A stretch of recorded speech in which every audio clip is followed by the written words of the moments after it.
Have you seen my bracelet? I've got it on. Finally, I got it out of the car. You're relying. That's my bracelet. Yeah, it is, yeah. Look back. Sorry, man. I will get mine at the car, though. That's a promise. I just want everyone to know that you've been saying that you'll be getting it out of your car for the past 7 weeks. Yeah. I haven't cleaned my car for 7 weeks. I believe it. It's a tip. You haven't changed your t-shirt since I bought it yet. Why don't you bury me in front of the masses? Calling me a scrubber kid. No, but who likes cleaning their car? I mean, you got kids. There's nothing worse, right, than cleaning your car and then you take your kids to Greg's the same day and they have a sauce in the back of the car. Sausage roll. Just flakes everywhere. Defeats me. I wouldn't know. Because 1, I don't have kids. And 2, I can't drive. Oh, maybe one day. Yeah. You'd have dog hair in yours. Have what hair? That doesn't count, surely. Daisy hair. How you been, mate? It's alright. I've started meditation again. You have? Took the first step. I've downloaded the library of music that I used to listen to.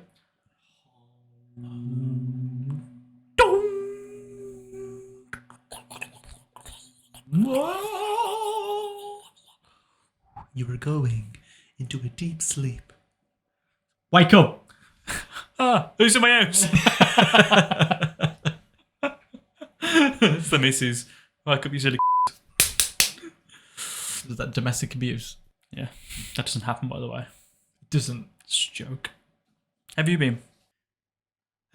You know what, mate? I turn 29 next week. Wow. How does it feel to get closer to 30? Me personally, I don't feel any different. I guess it's the pressures and the expectations that other people put on you. What do you mean, like marriage, kids? That's all. Marriage, kids, driving. You don't need to drive. You work from home. I've got Uber. Your missus I work drives. from home. Yeah, exactly. We've got a extra car. expense. Yeah. You know?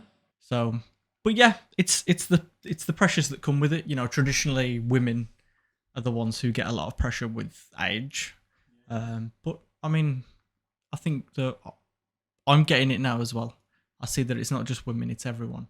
That society has now decided just to pile so much pressure on them because they're turning a certain age. But yeah, no kids, no car, no marriage yet. Have you spoke about kids? I presume you have. I've said on the podcast many, many times that I want kids. Yeah. I want a few. But like, obviously I was here for that, but when we, like, what's the plan? Have you spoke about a plan? What age would you ideally like? By 30. By 30? By 30, I think we want to start building a family. But, you know, I guess that figure will continually move one way or the other once the platform is there to be able to. So we feel like we've got the platform to build a family on. You know, we live in an apartment at the moment. We've got a 2-bed apartment. Yeah. Realistically, how long is that going to last when you're building a family? So, you know, we want to try and, you know, get a new house, upsize. But then again, you know, with the state of the economy at the moment and things, we need more income, you know, disposable income. So yeah, hopefully that progresses soon with the old be nice, wouldn't it? podcast. Like we said, one of our resolutions, both of us, was that To be our job. we want this to be our full-time gig this year, 2024, the year of the boy. Sad Boys on tour. Sad Boys on tour. I don't think there's any rush for kids, but if I had to pick an age, I'd say 30 is it's a good number, especially if you're in a position where you are. You know, you've bought your own place, you both got good jobs. In the next 2-3 years, yeah, why not? It's time. For sure. No, but You've got to feel ready. And it's like, when you last came to my house, you had a phone call. You know, you had issues with Daisy. Well done, mate. You know, I'm learning. But you had problems with Daisy, and did I sense you started to feel, you and Amelia were starting to feel that bit of stress of responsibility of this third entity?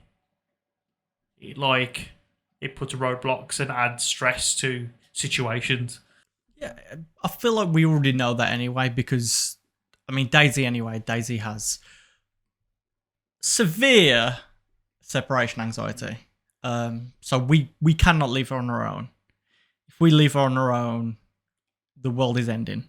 Yeah. You know, she'll do everything to get to us.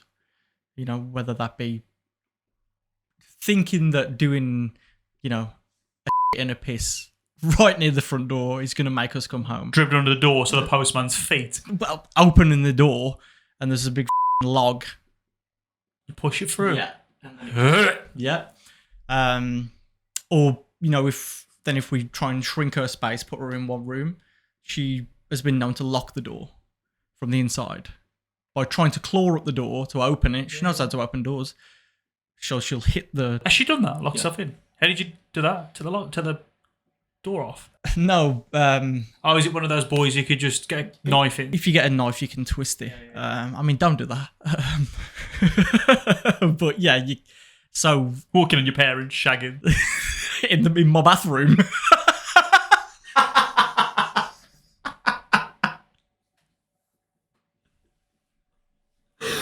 If it was other people. So yeah, that's a bit of a nightmare. So no, we're fully aware of the, like, you know, the stresses, the roadblocks, the additional responsibilities that come with it. We're experiencing that now to some degree. But no, I feel ready in myself. You know, again, I've been vocal about it. Like, I want to be a dad. Yeah. I want to be a dad so bad. I'm ready to experience that personally, but on the monetary side and the kind of structural side of things, that's not quite there yet. But you'll be the first to know when it is. Oh, I can't wait. I think going back to what we were speaking about the other day, like how we see ourselves, and you've always thought this way, but I had like a come to Jesus where I thought, oh, this is where I start my own family, and one day, touch wood, I'll be old and we'll be able to look into a room of people that you've created and you're the patriarch of the family. How good is that thought? Think about it every day. And you feel like you're creating a new mold. It's mad. I couldn't think of the words then, but it doesn't matter. No, I know what you mean, because, I mean, I guess with us anyway, we've kind of stepped away from, I guess, the traditional route of our families. Yeah, that's what I was getting at. Yeah, we didn't follow the kind of footsteps of what our namesakes and our families have done down the years. Like, what we're doing now is completely different. You know, the paths that we have are completely different to our families. So, you know, I completely understand what you mean. I know what you mean, and I genuinely can't wait. I can't wait for it. Yeah. But for both, you know, looking into a room and seeing that both of our lot can be in the same room. That's wild. Yeah. How exciting is that? That's incredible, mate. Kids playing together. Mm. Wild. Oh, isn't that nice? Hurry up, Dan. I know, yeah. But yeah, that's nice. Love it. So today, we thought we'd talk a little bit about social anxiety. Daisy kicked us off with a separation anxiety. So can you honestly look back and think, when was the first time that you had social anxiety? Vividly. But it wasn't until later in life that I realised and recognised that it was social anxiety. You know, just having a conversation before we click recording, you said, oh yeah, you've always had it. You've definitely always had it. You have, you know. And it's weird because when I've realised, it wasn't until, you know, it was a few years ago when I was working. So to know that we've been through education together and stuff, and you to realise that is wild to me. But yeah, so was like my second job out of uni when so I had a role as like a producer. So at an agency, so we'd need to like pitch to clients to win the work. And it was like my first pitch. And it was the morning of the pitch, and I've never felt that way before. Just waking up, realizing that I've got to go and stand in a room in front of people. And I was like, whoa. Couldn't eat my breakfast. I just could not settle at all on the commute into work. And then I like literally had to take about 2 hours before the pitch just to write the most basic of notes and literally say them out loud to kind of program in my head. And I was like, and I just sat back and I thought, what is this? And I think I spoke to possibly one of the people I was working with at the time, and there was like, it seems like you've got a bit of anxiety about it. And I was like, whoa. So that's what that is. You have. And going from experiences, knowing it, like you were very shy like lad at the time when I met you in college. Yeah. You didn't really speak that much. And through college, like the last year of college and university, I saw you grow as like a young bloke. Like you got more charismatic, you got more confident. But there was always those other social elements that you like going out, for example. You've never been one for going out. No. And I feel like, because it makes you uncomfortable. Am I wrong? No, 100%. People are going to be there. I need to interact with people. I just don't. I don't like interacting with people. It genuinely does make me uncomfortable. And, you know, going back to, like you mentioned, all through education and stuff, we were inseparable. You know, we were always, every project that we worked on, we'd do it together. Yeah.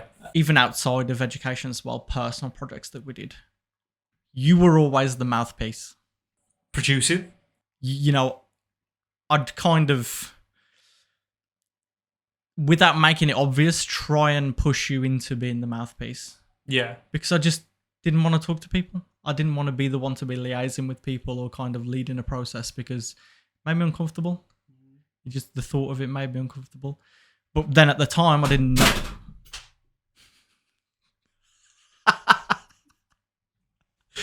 The set is falling apart. Whoa. But yeah, I didn't know that was social anxiety at the time. But when I look back and reflect, it is fully, you know, it's so clear because even now, I don't really go into the office at work because people are there. And it means that I've got to interact with people. When I'd much rather just be locked away in my office at home on my own, not needing to talk to people. And as as it is to say, it's even the same at the gym. You know, I could probably count on one hand how many interactions I've had with people at the gym. And in my gym right now, in the 2 years that I've been going, it's wild. And yeah, I guess I kind of just hide behind a unapproachable demeanor, if that makes sense. So, you know, I'll put my headphones on. Sometimes I'll just put my hood up. I'll put a face on. I think you can come across as well as very curt sometimes. What does that mean? Sharp. Mm. And I think it's like a defense mechanism. Yeah. This is speaking from like Yeah. perspective. Like sometimes when we're together and you're interacting with people, like you can be like, yeah, thanks, man. Whoa. Like very sharp, but that's a defense. Yeah, I mean, unless you are genuinely being a like that geezer in Pepe's Chicken the other day wouldn't serve us. Stood there for about 15 minutes waiting to be served. Customer service 101, brothers. But like, let me counteract that with, you know, you always say that I was the one to be the mouthpiece, to liaise, to talk to whoever, you know, crew, talent, but like, it might not seem it, but I've got crippling social anxiety, and the way I mask things is, this is going to sound wild, but this is what I do.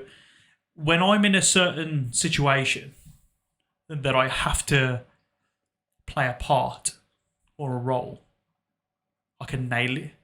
Because in my head, I'm playing a part. Whether if we're directing a short film, I'm playing a director. So my brain kicks into acting how I think I should act. Inside, before I get into the space, the set, the job, I'm a nervous wreck. I'll have sick shit. I'll be nervous. Goes back to my wrestling days. On the whole drive there, myself. Because I like interacting with people. But now I'm on a podcast, right? I'm playing a podcaster. Like, this is me being vulnerable and open, but I'm sitting here with a microphone, headphones on, being filmed. It's authentic. So I'm playing a part, and that masks the social anxiety of it. It's wild 'cause it makes so much sense now you say it because, you know, you've always been a performer. You know, whether it was when you were doing acting in school, wrestling for the longest time, you were always performing. So it makes sense that you see that, but you have done it so well. Because I didn't see your social anxiety quite literally until June of last year. That was the first time I'd ever seen it. And it was weird to me. When was It that? was so weird. It was when we went and saw Tenacious D. Oh, yeah. You know, we were getting trained in an arena full of people. And that is the first time that I think that you weren't acting to be anyone. As a spectator? To see you trying to function in those situations was wild. It was so wild. But you would have never known, you know, going all through education together, and you know, even seeing you in the ring in front of people, you know, seeing you on sets, seeing the way that you work, you would never have known that you were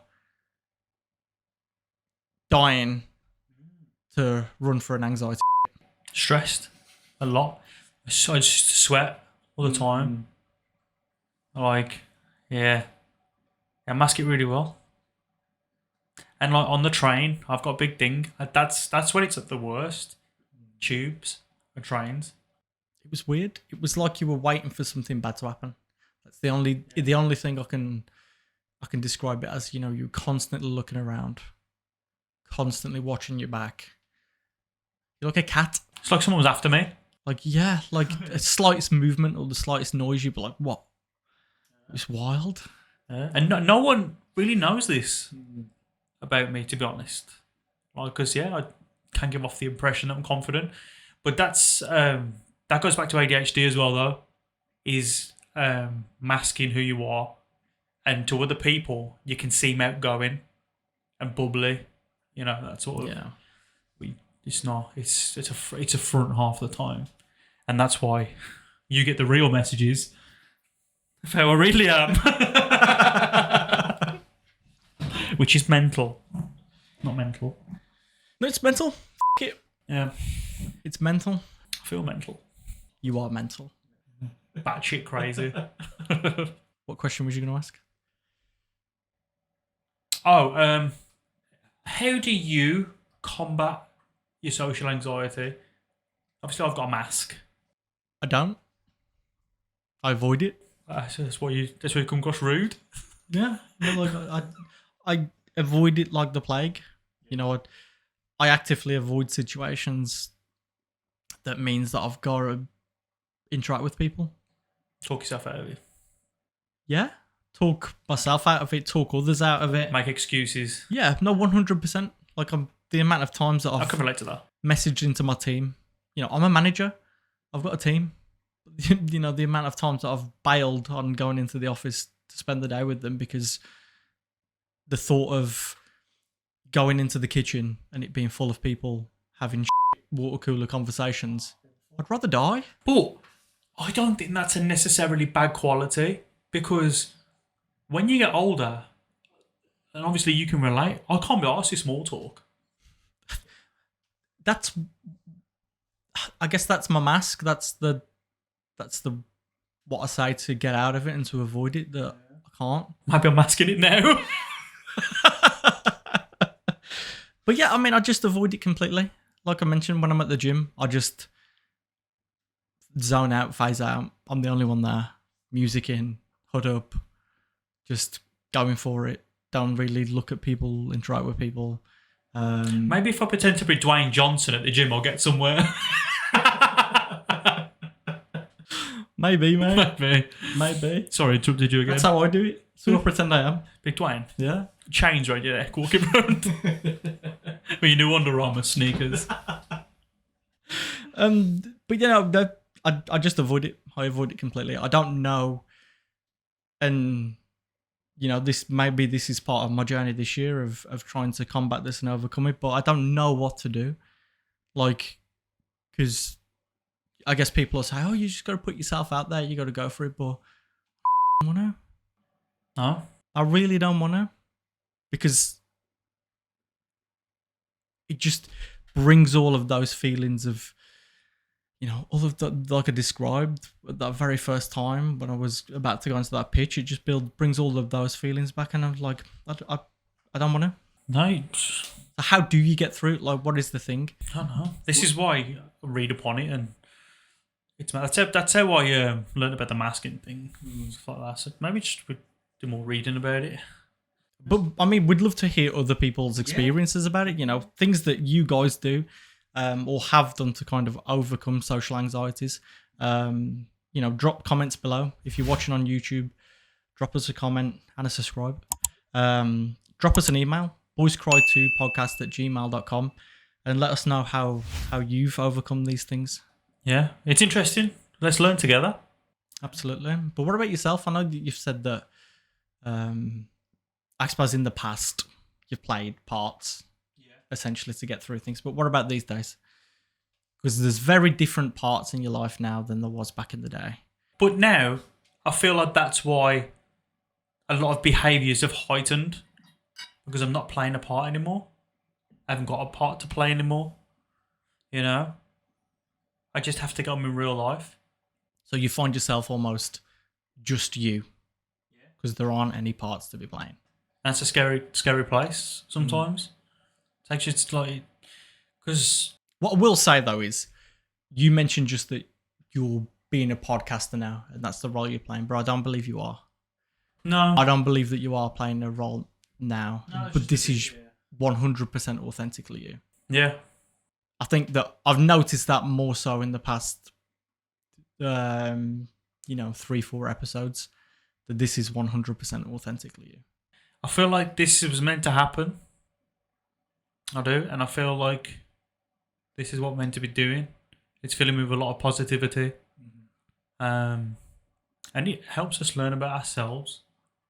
Absolutely. And learn about each other as well. Like, I'm hearing on here that we've never spoke about off camera. Yeah. We're 14 years into a friendship now. We're 14 episodes into a podcast, and I'm still learning things about you to this very day, and it's incredible. It's great. It really is. It is, and I'm thankful for it. As we always say, we're not experts, we're experienced, and that experience is just continually building up and growing. So yeah, big growths. Nice t-shirt. Thanks, mate. It's matching. It's great, isn't it? This is the double that I got. When I bought yours, I got this one too. You know what I think will look like? Stream. A couple of American-Italian boys who own a pizzeria. Boys, can I do? I love it. Available soon, hopefully. Absolutely. If there's interest. We've had requests. We've had requests for merch. On TikTok?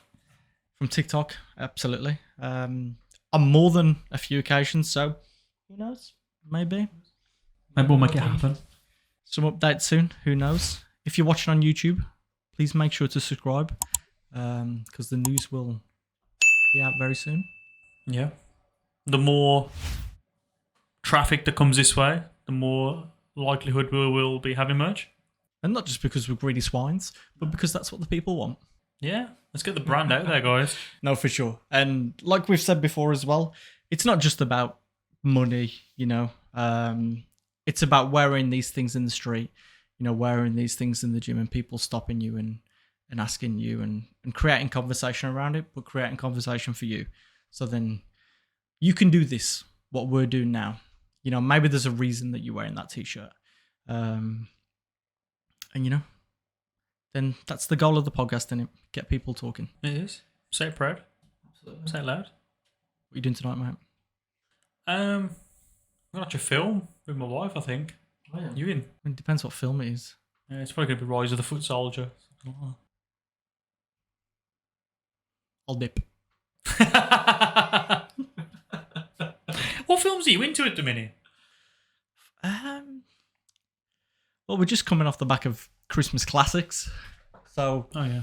maybe I'm in the mood for some classics. Yeah. And I mean, I've said in the past as well, like on this podcast, that like I do find that like older films don't stand up. Maybe we'll have a Nightmare on Elm Street. Your dad was fuming.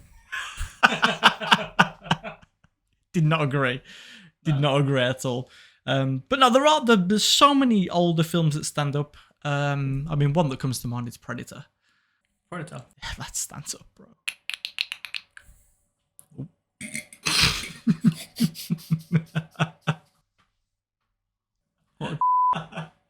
So yeah, we'll see, mate. What about yourself? What are you watching at the moment? I can't get through anything anymore. No. Not even like 15 minutes of a film. What's that? I don't know. My attention span just isn't there for it. Your ADHD is doing backflips. I think so. I can't. I just can't focus. It's weird. But I used to force myself to watch films. Just thought I had to. Do you know what I mean? Especially uni days. Yeah. I used to buy Blu-rays without even knowing anything about the films. Just so like, I've watched that. I've studied that. You know? Those were the days. Physical films. Weird. I love that. We're buying this month we're doing our spare living room out into a cinema room. We're gonna get a projector and stuff. But I want to start buying like 4K ultra physical films again. I like the aesthetic. Just on the wall and like I just like the vibe. I think there's a thing of watching an older film in the highest possible quality that you can there is appealing as well. Like a Christmas present that I didn't get this year was the 4K Lord of the Rings. Oh yeah, I had them on Blu-ray. Yeah, we watched them at uni. Watched them at uni because I think it was on one of the Sky channels over Christmas, and I literally caught the last 15 minutes of the Fellowship of the Ring. Holds up, mate. I'm not lying. I was watching it for 15 minutes. I cried for the whole 15 minutes. Because of how good it looked. Because of how good it looks. Yeah. But because of the sequence that I'd tuned into. So they're all there at the end. And there's that, that little battle on the hill. Sean Bean is a goner. The little ones. Took the ring from him. Gargling his own blood. So that was there, and then there's the whole sequence of Frodo and Sam. You know, when Frodo's trying to get away, Sam goes after him, Sam almost drowns. Oh, it's just a mess. Great scene. And it was the lines as well that Boromir said to Aragorn. Oh, Kings of Men. Oh, no, what was it? I can't remember it, but it had me in tears.